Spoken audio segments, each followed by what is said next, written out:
I'm Ayangade Tunde Ibrahim. Today we'll be looking into freehold valuation. We have the leasehold valuation. You and I know understand what freehold is.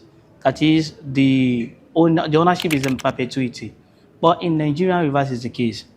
The land use decree that was passed in 1978 give ownership for 99 years, unlike in UK where they have in perpetuity. But we assume that our 99 years is also freehold. So for today, our major concern will be calculation on freehold. But mind you, there are things we need to understand before we proceed. Three things. We have some scenarios whereby a property will be commanding a lower rent. Why?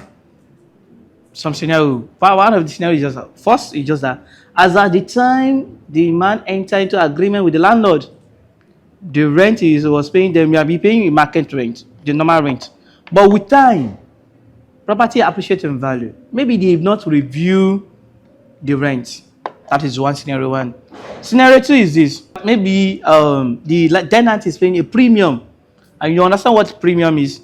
A lump sum of money paid by the tenant to the landlord in order to enjoy a lesser rent.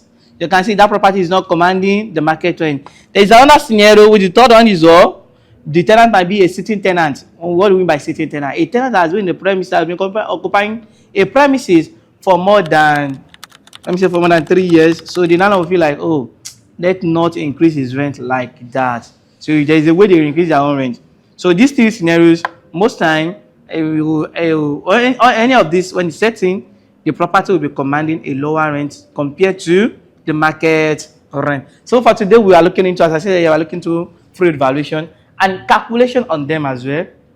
We have our term and reversion. We have the layer method, layer approach. We have the hardcore approach. We have the DCF as well in doing this freehold valuation.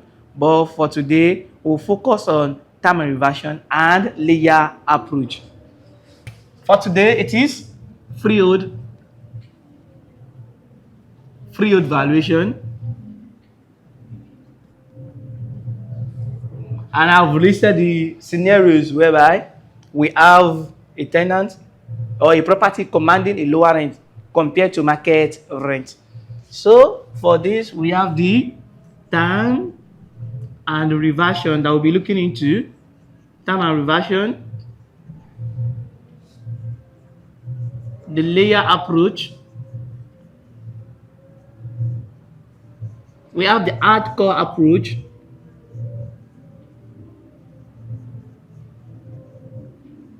we have the DCF approach, discounted cash flow, that we can use. But for today, we'll focus on these two. For this class, we'll focus on these two. Now we will not compare the answer here and this. The value we have here, we'll compare them to this as well. Here in UK, they use this. This is what they use in UK. In UK, they use the layer approach. And it's very, very simple. Now let's start with questions for this. Now, term and reversion. On term and reversion, there are things we need to understand. We all know, we all understand what FRV is, full rental value. Full rental value is the actual rent, the market rent that the property is commanding, is expected to command, is commanding. That is the full rental value. Now, rent reserve or rent passing. This is the rent that the tenant is paying on the property.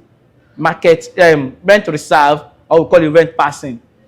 Full rental value, you use FRV, full rental value. Full rental value, FRV. Rent reserve, that is what the rent passing. Say, look at this property. If this property worth 10 million in the market, this property worth 10 million in the market, but the tenant is paying 7 million. The full rental value of this property is 10 million. The 7 million is what? The rent passing, or we call it the rent reserve. Rent passing or rent reserve.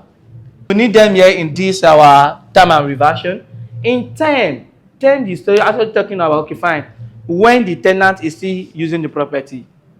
In a freehold, we have the landlord, we have the freeholder, and someone of lesser interest in freehold interest. So now here, in term and reversion, in 10, what you need here is just the rent passing, and you capitalize your present value, your PV.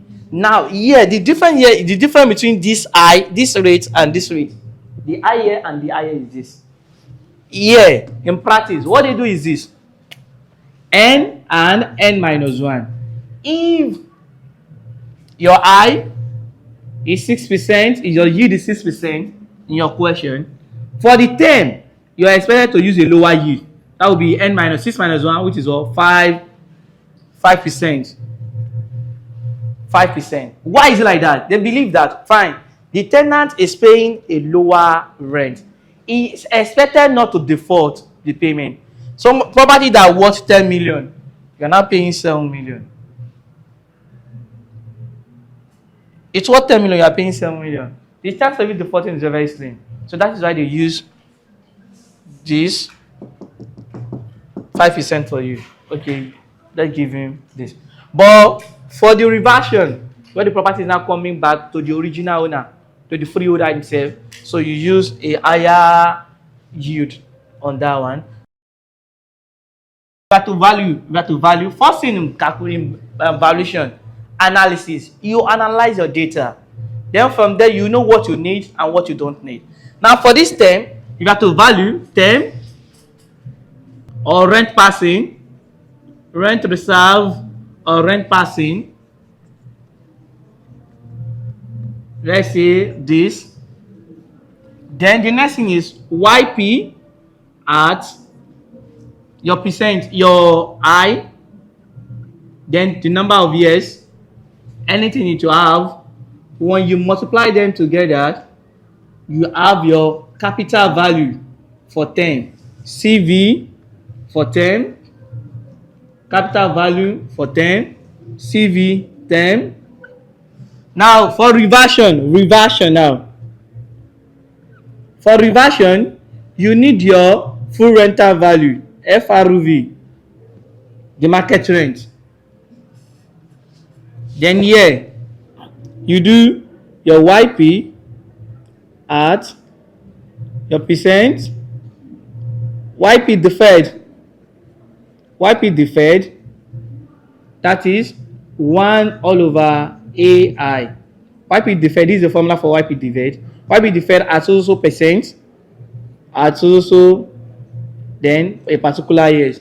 Anything you have, when you multiply them together, you have some value. That value now be the capital value for reversion. Then the addition of your value, or your capital value for 10 and your reversion will give you your capital value for that property. This is how it goes for term and reversion. Now let's see some calculation on them.